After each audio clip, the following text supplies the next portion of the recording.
تازه او بد خبر د اسلامي امارت یو لوړپوړي چارواکي په یو برید کې خپل ژوند له لاسه ورکړ او شهید سو.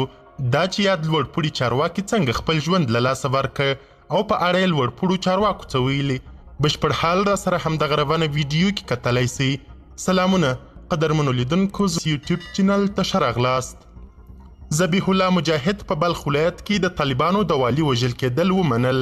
د طالبانو ویاند ذبیح الله مجاهد منلي چې په بلخ کې د طالبانو والي محمد داود مزمل په یوه چاودنه کې شهید سوی دی. مجاهد په یو ټویټ کې لیکلي چې په دې چاودنه کې یو بل غیر نظامي هم وژل سوی دی. دا چاودنه د اسلام د دشمنانو کار بللی، خو د هغې د څرنګوالي په اړه یې څه نه دي ویلي. مجاهد په دې اړه د څېړنو د پیلېدو خبر ورکړی دی.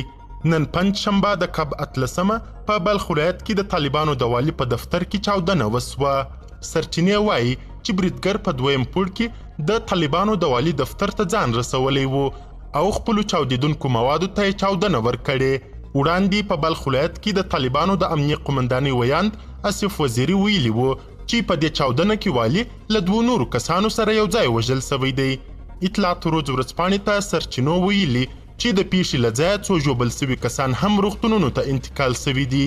تر اوسه هیڅ ډلې د دې چاودنې مسؤلیت نه دی منلی.